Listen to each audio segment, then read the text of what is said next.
Eu quero ler uma passagem, eu vou ler os versículos que contam essa história na ACF, João, capítulo de número 5, do 1 em diante. É uma história super conhecida e eu quero ler com você. Depois disso havia uma festa entre os judeus e Jesus subiu a Jerusalém. Ora, em Jerusalém, há próximo à porta das ovelhas um tanque chamado em hebreu Betesda, o qual tem 5 alpendres. Nestes jazia grande multidão de enfermos, cegos, mancos e ressecados, esperando o movimento da água. Porquanto um anjo descia em certo tempo ao tanque e agitava a água. E o primeiro que ali descia, depois do movimento da água, sarava de qualquer enfermidade que tivesse. Estava ali um homem que havia 38 anos, se achava enfermo. E Jesus, vendo esse deitado e sabendo que estava nesse estado há muito tempo, disse-lhe: Queres ficar são? O enfermo respondeu-lhe: Senhor, não tenho homem algum que quando a água é agitada me ponha no tanque, mas enquanto eu vou, desce outro antes de mim. Jesus disse-lhe: Levanta-te, toma o teu leito e anda. Logo aquele homem ficou são, tomou o seu leito e andava, e aquele dia era sábado. Então os judeus disseram àquele que tinha sido curado: É sábado, não é lícito levar o leito. Ele respondeu: Aquele que me curou, ele próprio disse: Toma o teu leito e anda. Perguntaram-lhe, pois, quem é o homem que te disse: Toma o teu leito e anda? E o que fora curado não sabia quem era, porque Jesus se havia retirado em razão de naquele lugar haver grande multidão. Depois Jesus encontrou-o no templo e disse-lhe: Eis que já estás são, não peques mais, para que não te suceda alguma coisa pior. E aquele homem foi e anunciou aos judeus que Jesus era o que o curara. Jerusalém tem 12 portas. Cada porta tem um nome e tem uma porta chamada Porta das Ovelhas. É uma porta que nessa porta aconteceu muitas coisas, muitos registros bíblicos. Essa passagem diz que tinha um tanque, e você já deve ter ouvido pregações inúmeras sobre, você que tem mais tempo de fé, sobre o tanque de Betesda. Mas essa semana eu olhei para esse texto e o Senhor despertou algumas coisas no meu coração, quero compartilhar com você. Próximo a essa porta tem esse tanque de Betesda. Betesda significa casa de misericórdia, essa é a tradução de tanque de Betesda, da palavra Betesda. Então aquele tanque era um tanque de misericórdia e ficava, como disse, próximo à porta das ovelhas.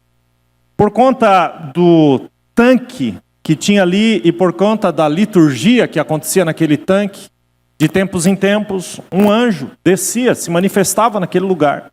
E ele descia sobre o tanque, agitava as águas, e à medida que aquelas águas eram agitadas, o texto vai dizer que qualquer enfermo que se lançasse ali, o primeiro deles, que se lançasse ali, era curado de qualquer enfermidade. Isso não é eu que estou dizendo, o texto diz. E aí virou uma grande disputa ao redor daquele lugar. Os enfermos não iam mais embora, porque isso poderia acontecer a qualquer momento. E aquilo foi virando um ajuntamento de pessoas naquele tanque. Aqui a gente tem um contraste muito comum, é um contraste da vida. Jerusalém estava tendo uma festa. O tanque ficava próximo à Porta das Ovelhas. A Porta das Ovelhas, você entrando em Jerusalém pela Porta das Ovelhas, é uma subida assim, você não precisa subir muito não, uns 200, 300 metros. À direita fica o tanque de Betesda. Havia uma festa em Jerusalém e as pessoas amavam esta porta. E muitos entravam por ali, multidões fluíam por aquela porta. E ao redor daquele tanque, centenas, eu não diria milhares, porque não teria estrutura para aquilo, mas centenas de indivíduos vivendo uma vida contrária ao nome do tanque. Centenas de indivíduos querendo a misericórdia que tinha no nome do tanque, mas vivendo enfermos. Ali tinha enfermos, cegos, coxos, surdos, mudos, como o texto diz, ressecados, leprosos, gente com todo tipo de enfermidade. Eu não sei o que é pior, é ir para uma festa, eu estou indo para uma festa, e eu passo por um lugar desse, de tanta dor, de tanto sofrimento, de tanta angústia, ou eu estou num lugar desse e vejo o povo passando indo para a festa. Não sei qual que é o pior. Eu acredito que, do ponto de vista humano, você está num lugar de enfermidade, de doença, esperando por um milagre, e você vê o povo passando para ir para uma festa, não deve ser fácil. Pois era esse o contraste ali. E eu diria que esse é o grande contraste da vida do ser humano. Enquanto uns vão para a festa esbarrando em dores, outros com dores esbarram em quem está indo para a festa. Esse é o grande contraste da vida. Se você hoje está vivendo um momento de festa, com certeza você está esbarrando em um monte de gente que está vivendo dores.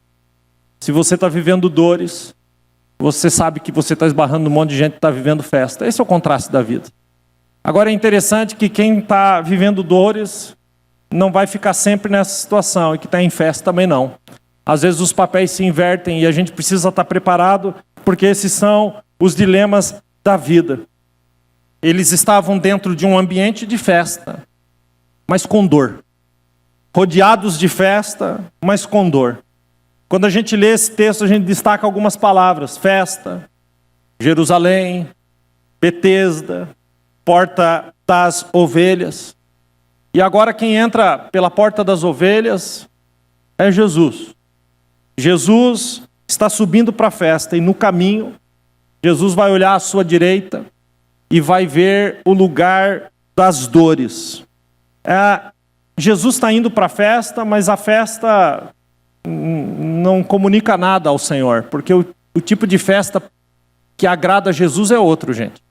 Não é as festas que a gente faz, mas é a festa que Ele mais ama. A Bíblia vai dizer em Lucas 15:7, quando Jesus está contando uma parábola, Ele diz que haverá uma alegria, uma festa no céu, quando um pecador se arrepende dos seus pecados. Você quer ver Jesus numa festa? É quando alguém entrega a vida para Ele. Essa é a festa de Jesus, é diferente das nossas. Jesus está passando por aquele lugar de dores, e Jesus para no lugar das dores. Eu preciso dizer isso para alguém. Jesus para no lugar das suas dores. Eu acho isso maravilhoso. Jesus não vai no fluxo.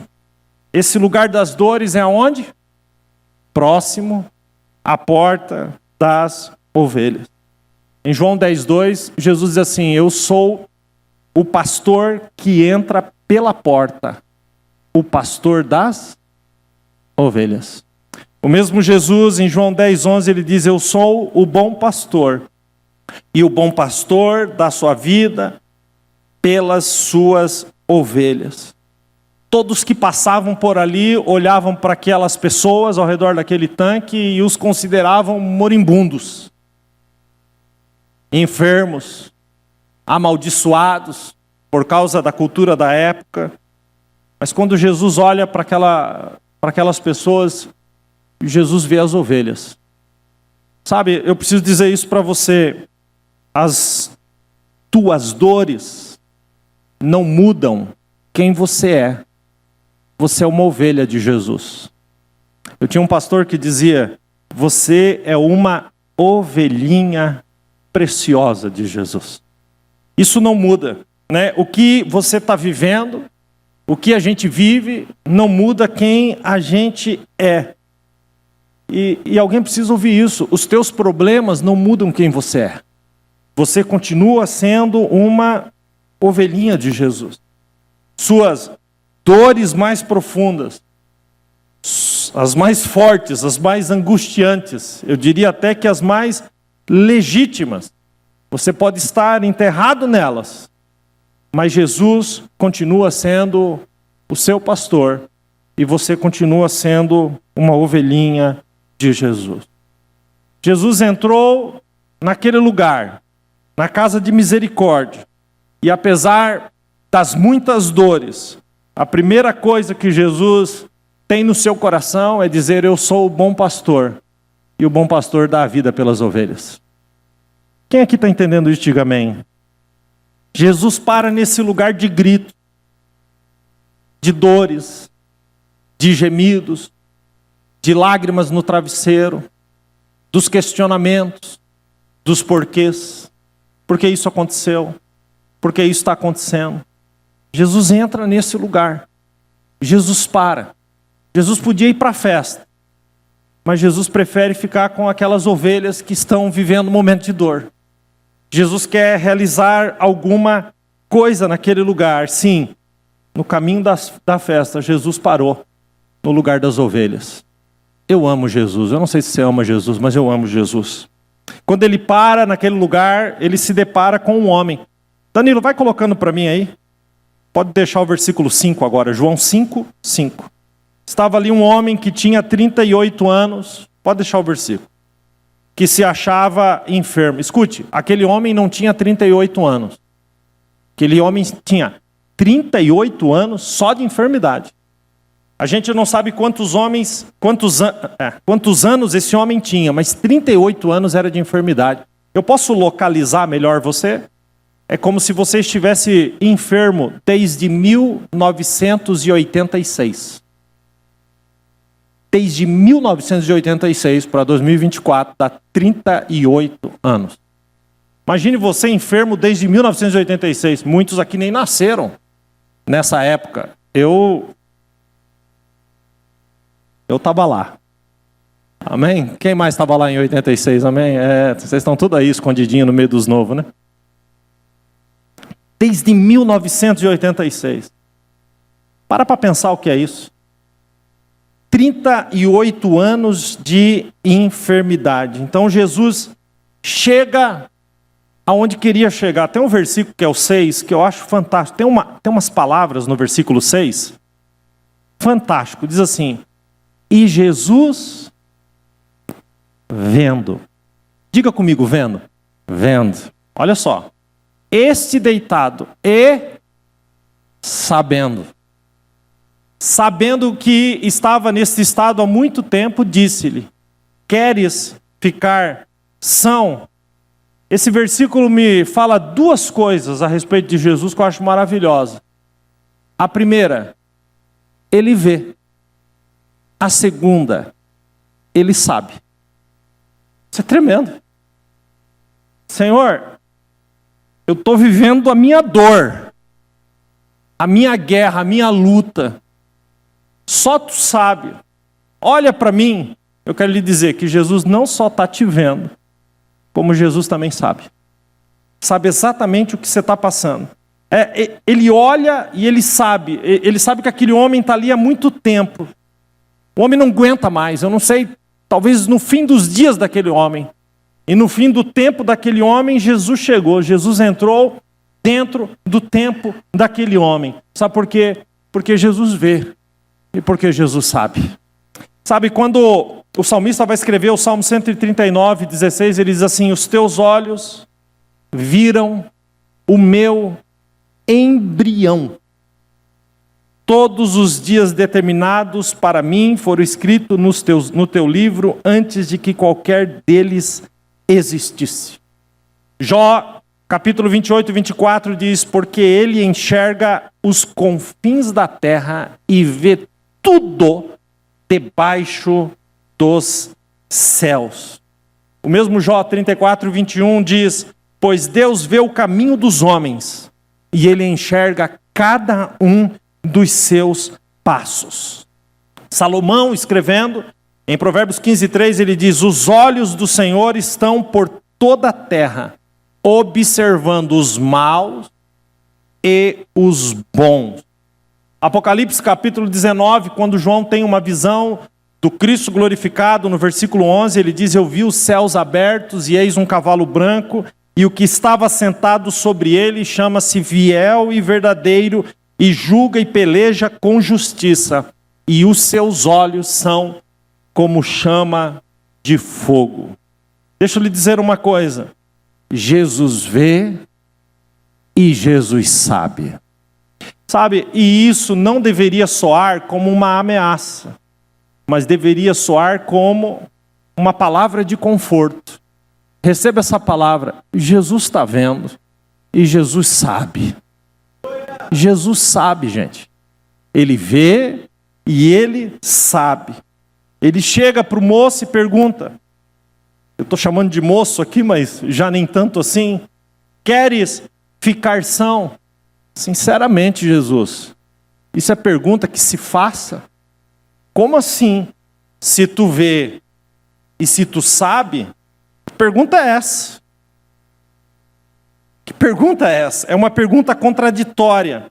Se ele sabe o estado daquele indivíduo, que eu acabei de afirmar aqui que ele sabe, por que ele está fazendo essa pergunta? Como é que pergunta para alguém se alguém quer se livrar daquilo que suporta há 38 anos? Que pergunta é essa? Que Jesus estava fazendo nessa pergunta era mostrando para aquele homem o estado de sofrimento que ele estava e que aquele estado de sofrimento havia anulado a esperança daquele homem, ainda que ele estivesse naquele lugar. Sabe aquela história? Eu sofro há tanto tempo que eu já nem sei se quero mudar. Conhece essa história? Tem gente que faz isso nas coisas da vida. Tem gente que é sofredor, que ama sofrer. Não sabe nem se quer sair daquele sofrimento mais. Né? O tempo de sofrimento foi tão longo que anulou a esperança dele. Por isso Jesus vai perguntar, a resposta, gente, não era para Jesus. A resposta era para ele mesmo. Ao responder, Jesus, ele precisava buscar essa resposta no seu coração. É como se Jesus estivesse perguntando, você ainda acredita que pode acontecer? Você ainda acredita que a sua vida pode ser mudada? Ou você se acostumou a isso? Tem tanta gente que chega em mim e diz, pastor, eu já esperei tanto tempo que eu nem acredito mais que essa situação possa mudar. E aí a pessoa coloca uma frasinha de efeito no final.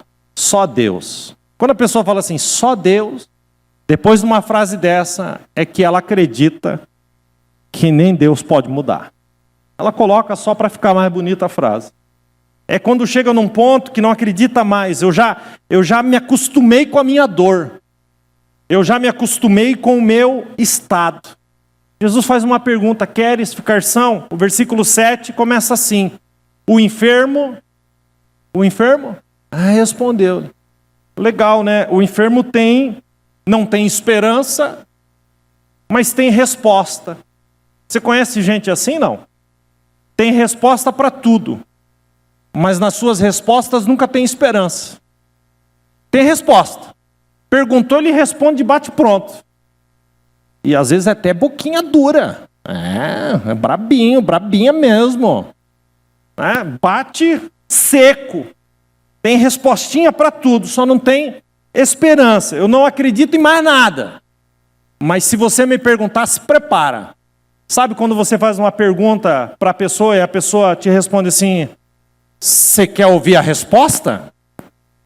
Você fala, Jesus, eu não sei se vai ser uma resposta física, com violência, ou se vai ser com palavras. Sabe, tem a resposta, não tem esperança, mas tem a resposta. O enfermo vai responder, Senhor, não tenho homem algum. Quando a água é agitada, me ponha no tanque. Você vai ver que você se parece com esse homem. Essa palavra aqui é difícil, gente. Aqui começa o problema. Jesus não perguntou se alguém fazia alguma coisa. Jesus só perguntou, tu queres ficar são? Queres ficar são? Jesus está perguntando se ele acreditava no coração dele. A pergunta de Jesus não é se alguém te ajudou ou não. A pergunta é se você acredita em você. Sabe, a doença daquele homem, pior do que a enfermidade física, era a frustração. A resposta dele é a seguinte, nada acontece comigo porque ninguém me ajuda. Essa era a resposta dele. Se ninguém me ajuda, a culpa do que eu estou vivendo não é minha. É de quem não me ajuda.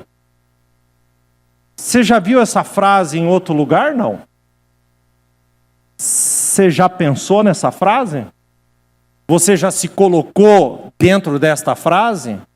Eu poderia fazer acontecer. Teve um determinado momento da minha vida que eu me vi num lugar em que eu achava que se alguém me ajudasse, a minha vida poderia ser mudada naquele assunto específico. E eu comecei a colocar a minha esperança na resposta dessa pessoa. E eu me vi nisso daqui. Se alguém me ajudasse, tal pessoa me ajudasse, eu não estaria vivendo o que eu estou vivendo. E eu percebi que eu entrei nisso, e eu levantei a minha voz e disse: Senhor, a minha vida está na mão de quem? Quem é que decide o rumo da minha história? É uma pessoa? É alguém que pode me ajudar? Ou a minha resposta vem das tuas mãos? Deus não está perguntando para mim: e aí, quem que você quer que eu toque lá para ajudar você? Porque essa pessoa te ajudando, você vai... Não, a pergunta de Jesus é pessoal, direta e objetiva. Você quer ficar são? É você. Você quer ou não quer? Ah, mas o fulano. Ah, mas o ciclano. Ah, mas o patrão. Ah, mas o funcionário. Ah, mas o cliente. Ah, mas a família. Ah, mas o filho, a esposa. Querido, nessa manhã é uma palavra direta ao seu coração. Sabe, eu não tenho quem me jogue no tanque. É interessante. Mas eu tenho quem me leva no tanque. É interessante isso. Porquanto eu vou... Se ele estava no tanque, gente, é porque alguém levou. Então quer dizer, alguém levou, mas não ficou. De alguma forma ele foi ajudado, mas ele queria o serviço completo. Ele queria que quem o tivesse levado ficasse esperando e vivendo junto com ele o que ele estava vivendo. Para que quando a água fosse agitada, esse alguém responsável por ele fizesse o serviço de lançá-lo na água. Ele recebeu ajuda, mas ainda assim ele era frustrado porque ele queria mais.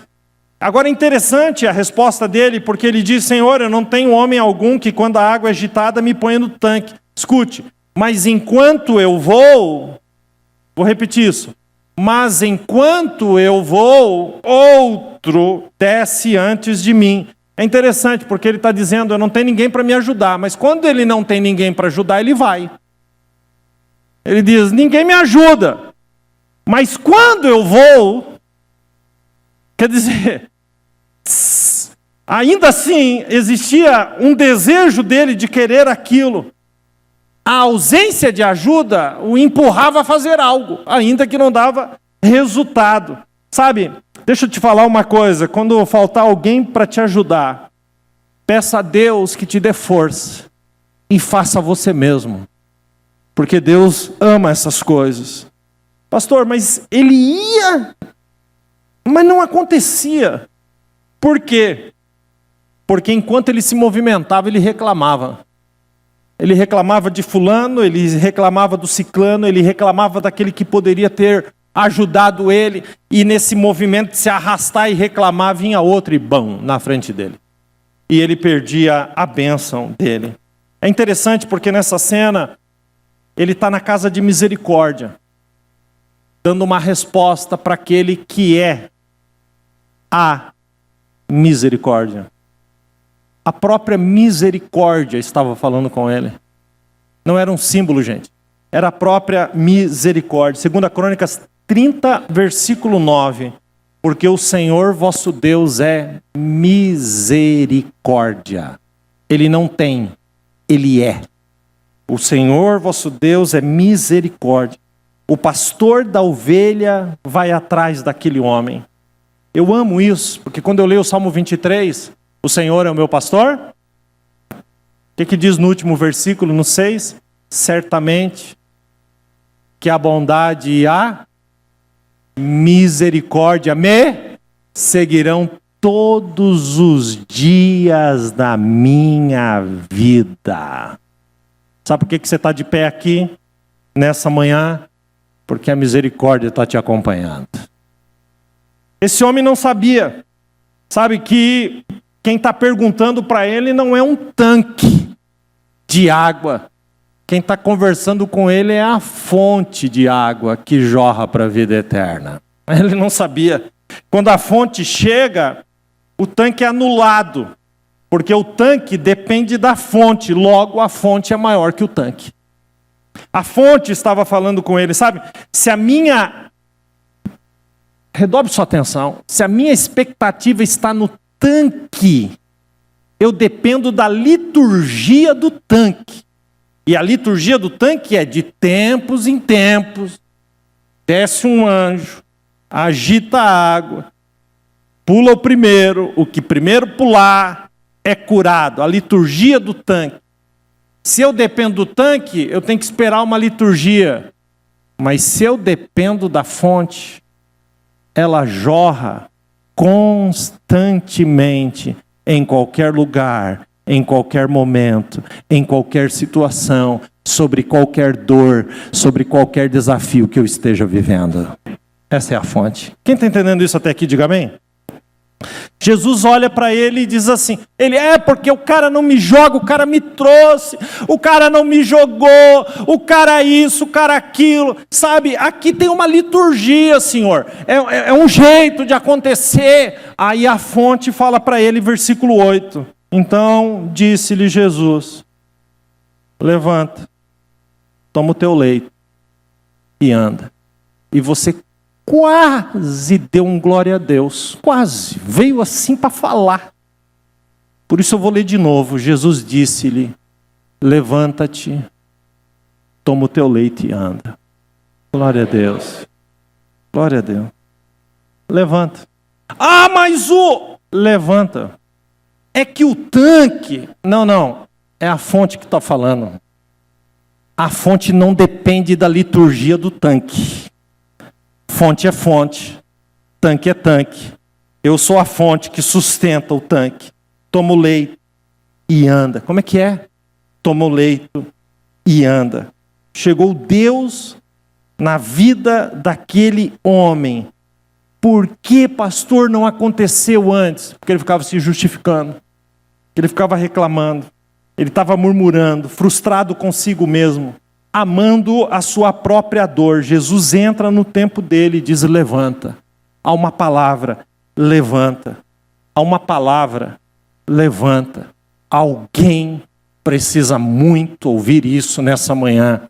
Levanta, toma o teu leito e anda. Deixa a sua dor para trás. Deixa as suas tristezas para trás. Deixa de criar as suas expectativas em cima de uma liturgia. Levanta e anda, porque é a fonte que está falando contigo nessa manhã. É a fonte, é a fonte.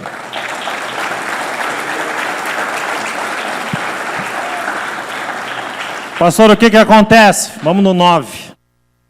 Logo, aquele homem ficou, tomou o seu leito e andava. Aí vamos ver o detalhezinho. E aquele dia era? Era sábado, gente. É o dia da religião. E o homem está carregando a cama. E os judeus não estavam nem aí para a cura do homem. O problema é, por que você está carregando essa cama? A religiosidade. Na religiosidade, importa mais o que você faz do que o que você é. Essa é religião. Importante é o que você faz, não o que você é. E acontece as mesmas coisas nos dias de hoje.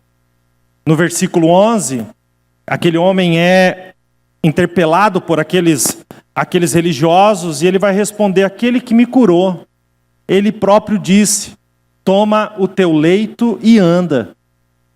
Olha a sequência. Perguntaram-lhe, pois, quem é o homem que te disse, toma o teu leito e anda? Olha a curiosidade.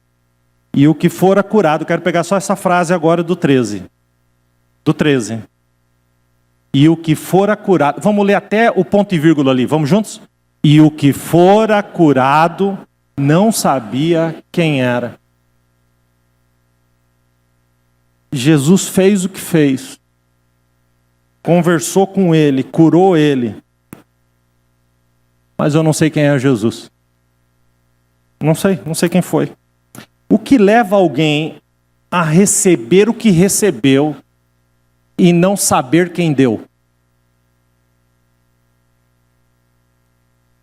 Existem algumas respostas para isso. Primeiro, para mim vale mais o que ele faz do que aquilo que ele é.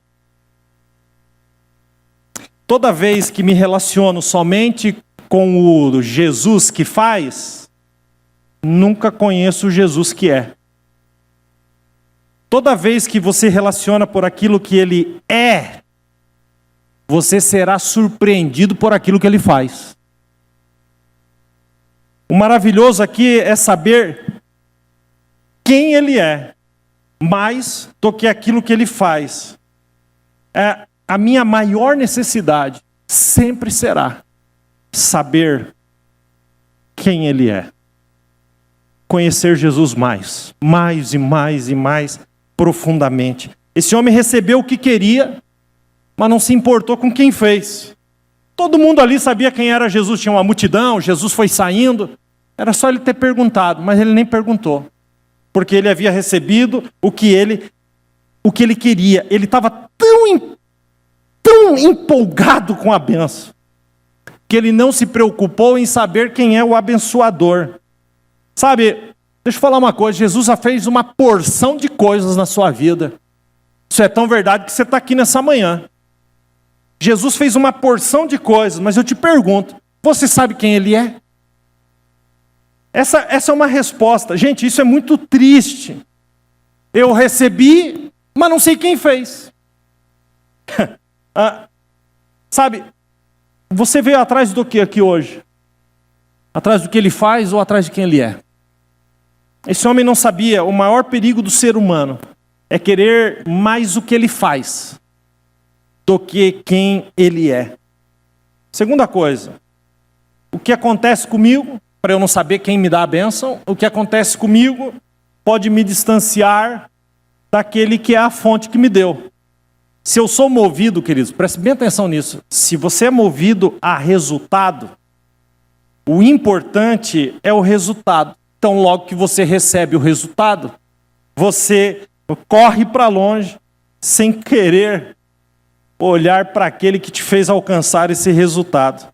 Sabe aquele tipo de gente? Alcancei a minha bênção. E aí corre para longe do abençoador. Ele tem uma missão, contar para todo mundo que a vitória dele tem sabor de mel. E que quem viu ele naqueles 38 anos agora vai se arrepender porque vai ver ele no palco de Jerusalém. Ele não quer nem saber quem é o abençoador. Ele quer agora mostrar a bênção. Eu quero mostrar a minha bênção. Na década de 80, tinha um irmãozinho na igreja do bairro Boa Vista, lá em Santa Catarina, na cidade de Joinville, e ele pediu tanto para Deus que ele queria um carro. E ele queria um carro, o melhor carro, um carro verde metálico, um Corcel 2 LDO, com bancos marrons. Eu lembro, eu sei que vocês não lembram. Alguém lembra desse Corcel 2 LDO? Que tinha o LD, mas ele queria o LDO. Porque o O tinha o O. LD, uau, ó. Verde metálico. E não é que Jesus deu para esse carro? E ele dizia, se Deus me der, eu quero levar as pessoas em casa depois do culto. Aí Deus deu o Corcel 2 LDO. Ele parou de assistir culto e ele estacionava do lado da igreja, tinha janelas, ele estacionava do lado e ficava dentro do carro porque ele tinha medo que alguma criança passasse e riscasse o Corcel 2 LDO. Então ele ouviu o culto de dentro do carro. E no final, não tinha carona para ninguém não. Porque os amortecedores eram novos. Eu sei que esse é um exemplo tão pequeno, mas quantos de nós pedimos as coisas para Deus, queremos e projetamos, Senhor, nos abençoa. E quando a bênção chega, a primeira coisa que a gente faz é se afastar de Deus. Tem gente que pede coisas para Deus e quando Deus dá, a pessoa para de vir nos cultos, porque agora está usufruindo daquilo que Deus deu. Eu não entendo isso. Eu não compreendo. As pessoas colocam Deus para o final da fila quando recebem a bênção de Deus. E isso é uma coisa que me preocupa. Esse homem fez isso. Sabe? Não me interessa quem fez, uma vez que eu consegui o que queria. Eu consegui, é isso. Agora eu estou vivendo o que sempre quis, eu estou bem, eu vou aproveitar. E é aquela história, eu converso com Jesus até conseguir o que eu quero. Mas graças a Deus, louvado seja Deus, e só por conta disso é que eu estou aqui e você está aqui. É que Jesus é misericordioso. Alguns dias se passaram, e aquele que vê, e aquele que sabe, é aquele que te encontra. Ele vê, ele sabe e ele te acha. Ele te encontra. Porque ele é misericordioso. E apesar de tudo, ele te ama. Gente, isso é maravilhoso. Você quer ver só um seguinte? 14 para mim. Depois, Jesus, leia comigo.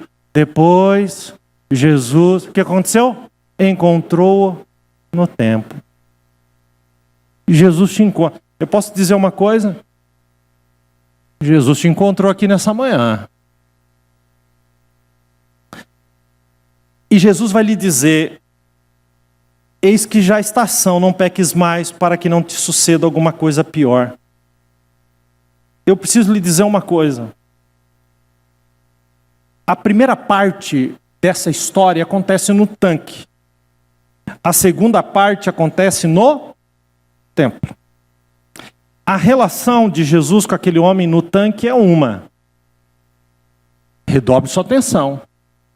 A relação de Jesus no templo com aquele homem é outra. Completamente diferente. A relação de Jesus no tanque, você recebe o que você quer. No templo, você recebe o que você precisa. Não é o que você quer. É o que você precisa. No tanque você recebe o que precisa. Mas o que você quer. Mas é no templo que você recebe o que precisa. Sabe, a relação do tanque, lá no tanque, você recebe coisas para a vida terrena. Ele recebeu uma cura física. Mas é no templo que ele recebe coisas para a vida eterna. E que são eternas. O tanque é o seguinte, é a pergunta: queres ficar são? No templo é uma afirmação. E a afirmação de Jesus é: eis que já estás são. Há uma diferença entre as duas coisas. E eu posso dizer uma coisa para você. 99% de nós só quer o Jesus do tanque, mas não quer o Jesus do templo. Posso dizer uma coisa para você? Sabe quando você diz eu amo Jesus? Você está falando do Jesus do tanque. Sabe quando você diz eu sirvo Jesus? Você está falando do Jesus do tanque, que dá o que você quer. Mas quando a relação caminha, e aí Jesus vai te dar o que você precisa, aí você espana. Aí é demais. Aí é o seguinte, é a história daqueles que deram, na parábola deram as desculpas. Eu comprei uma junta de boi e estou indo experimentar. Eu comprei um terreno, estou indo ver. Eu me casei e não posso ir. Quando o negócio aperta é diferente. Então, eu preciso te perguntar, quando você diz, eu amo Jesus, qual é o Jesus que você ama? O Jesus que te dá o que você quer? Ou o Jesus que te dá o que você precisa? E um monte de crente acha que a vida é o Jesus do tanque. E ponto. Mas não é, queridos. No templo, Jesus engrossa. No tanque, Jesus diz assim, o que queres? Aliás, queres ficar são? Agora no templo ele diz assim, não peques mais. Isso arrepia. É como se ele dissesse, tu já me conhece, está na hora de você parar de pecar. Se você acha que eu não te conheço, se você acha que eu não sei o que você faz, se você acha que eu não sei o que está acontecendo, se você acha que eu não sou no teu coração, se você acha que você não é visitado por mim, eu sei. E ele diz, não peques mais. Ele está dizendo, para. No tanque, Jesus não falou isso. Mas no templo, Jesus diz, não peques mais. No tanque, você recebeu o que você queria, mas nem me conhecia. Nem sabia quem eu era. Mas no templo, não. E isso é muito sério. Deixa eu apresentar para vocês. O Jesus do tanque é o abençoador. O Jesus do templo é o santo dos santos. E que exige santidade. Sede santos, porque eu, o Senhor, sou santo. Ele exige uma mudança. Ele exige uma vida de renúncia. E aí, queridos, essa pregação não está na moda. Porque o que a gente ouve é o Jesus do tanque. Vem aqui na quinta, na campanha, para você receber o que você quer. Esse é o Jesus do tanque. E logo, logo eu vou dizer que não tem nada de errado com isso. Porque foi Jesus que fez no tanque. A diferença é que muitos de nós não transicionamos, sabe? E aí o negócio vai arrochar ainda mais. Jesus chega para ele e diz assim, você ficou 38 anos lá, né? Sim. Não peques mais, para que não te aconteça algo pior. Do que Jesus está falando? Ah, ele ficou 38 anos deitado no tanque, agora vai ficar 70? Vai dobrar o tempo dele no tanque? Não, querido. O que Jesus está dizendo é, você recebeu o que você queria. Cuidado para quando você deixar essa terra, você deixar sem salvação. E passar não é 38 anos, é uma eternidade em condenação. Jesus está dizendo, não peques mais. Porque se você acha que o que você tem vivido e viveu até aqui é muito, tem coisa muito pior. Não peques mais. Ele não está dizendo, continue sem pecar. Ele está chamando a atenção e está dizendo para ele, eu sei que você peca. E eu estou lhe dizendo, não peques mais. Não peques mais. Esse é o Jesus do templo, que a gente não diz que ama, e que a gente não está acostumado e que a gente não gosta. E você pode ser sincero em responder isso. Jesus está lá no templo falando de coisas eternas.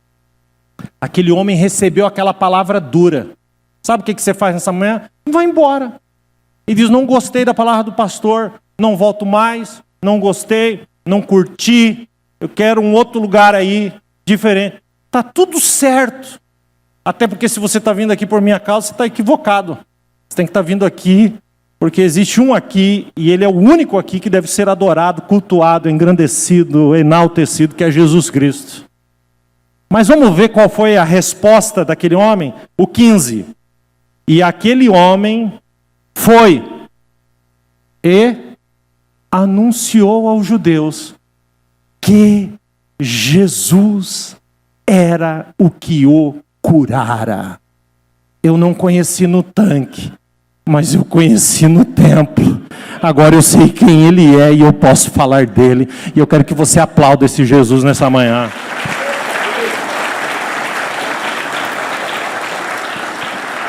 Qual o sinal que eu saí do tanque e entrei no templo? Hoje está difícil a palavra, né? Eu estou ouvindo a grama crescer lá fora. Que bênção, né? Eu saí do tanque e estou no templo quando eu levo uma vida de santidade. Quando a minha boca está cheia de bênção. Quando eu paro de xingar, de falar palavrão. Quando eu paro de querer opinar sobre tudo. E muito cuidado sobre a opinião que você dá a respeito dos outros. Porque às vezes os outros estão sendo usados por Deus naquilo que estão falando, estão fazendo. E às vezes você está falando de alguém que está sendo usado por Deus. Sabe? Atitudes que servem a Deus. Sabe? Uma vida de santidade. Para de pecar. Abandona a lascívia, abandona a imoralidade, abandona a pornografia, abandona a paquera proibida, abandona de querer pegar o que não é seu. E aí por diante, queridos. Há uma lista interminável de coisas que a gente tem que ir deixando para trás e seguindo adiante. Mas o grande sinal, e esse eu amo, o primeiro é pessoal, eu deixo de pecar. O segundo grande sinal de que eu conheci Jesus é que eu falo dele.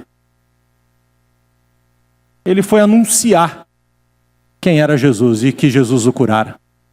Então é assim, você diz que ama Jesus, que Jesus habita dentro de você, me perdoa. Jesus é maior do que a tua medida. Eu digo, Senhor, é muita coisa para minha medida. E Jesus diz assim, mas é para isso mesmo. A medida é pequena, eu sou muito, então quando eu coloco muito dentro de um negócio pequeno, transborda para fora. E onde eu ando, eu tenho que transbordar Jesus. Porque eu conheci Jesus. Isso é muito lindo. A conexão entre o templo e o tanque. No tanque eu encontrei aquilo que ele faz, mas no templo eu encontrei aquilo que ele é. Preste bem atenção. No tanque ele libertou o meu corpo, mas no templo ele libertou a minha alma. Olha a diferença. No tanque ele tirou as dores do meu corpo. Receba essa palavra. No templo, ele tirou as dores da minha alma. As dores da minha alma. No tanque, ele disse, levanta-te.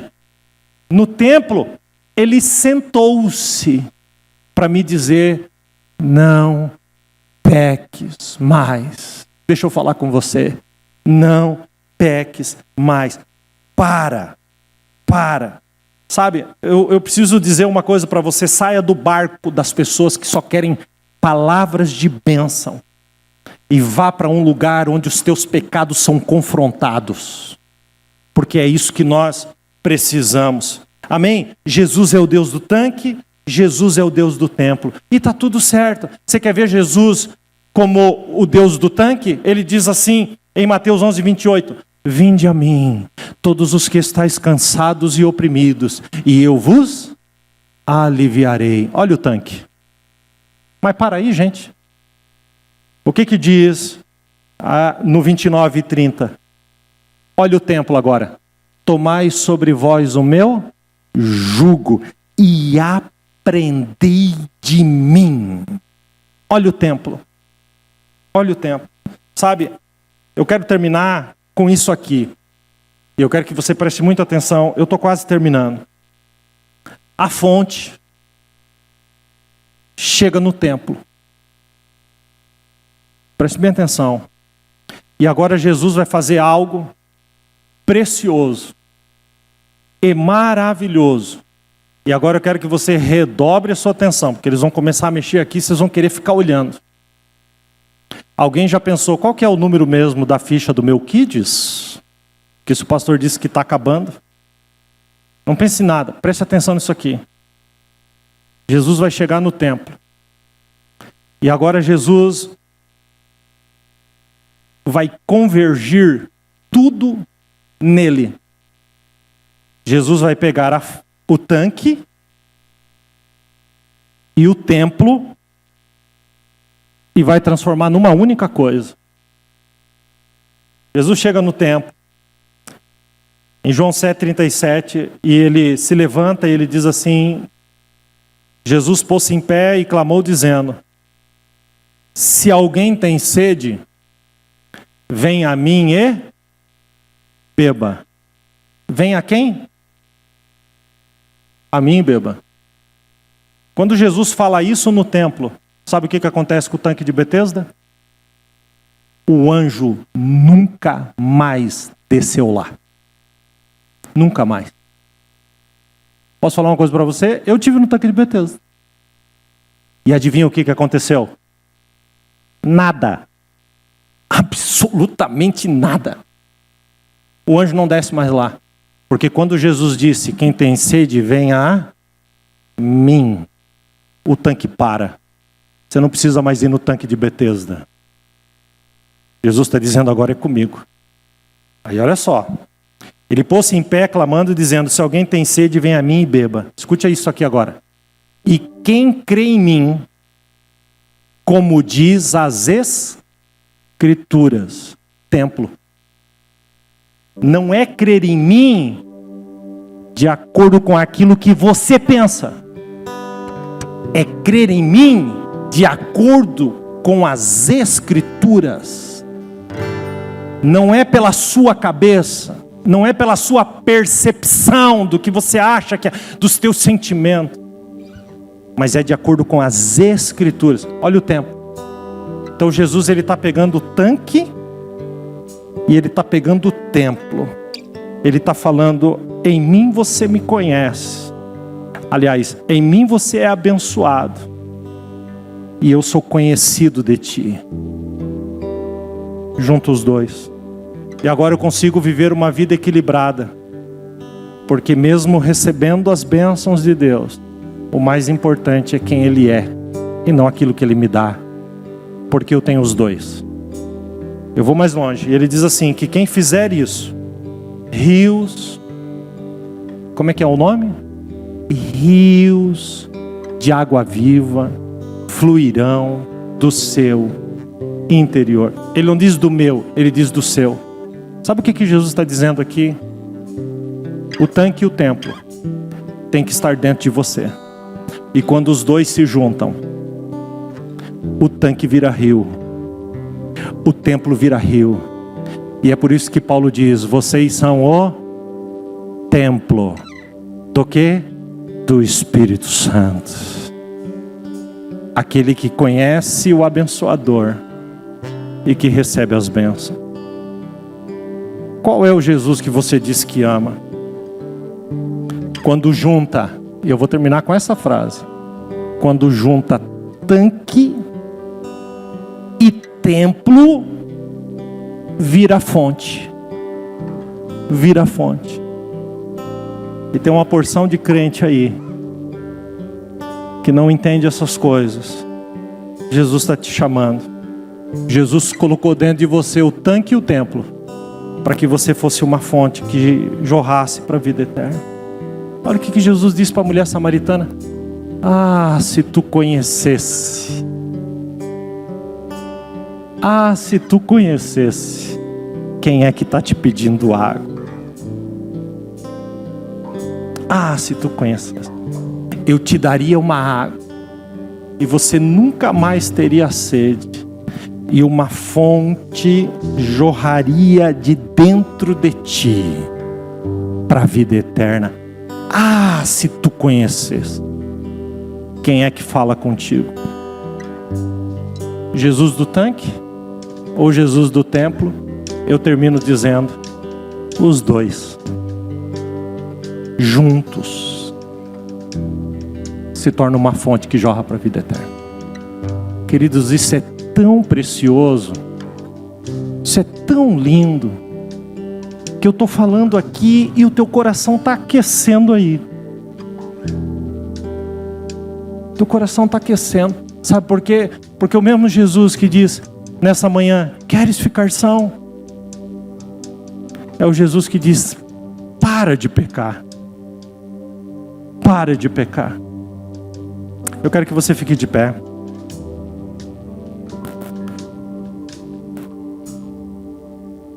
Gostaria de cantar um pedacinho dessa canção. Vamos juntos. Preciso de ti. Você conhece, vamos juntos. Preciso do teu perdão. Vamos mais alto. Preciso de ti.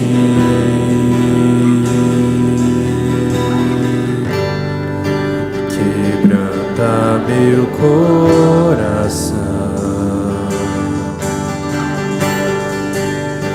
Como a coça anseia por águas águas, assim tenho sede.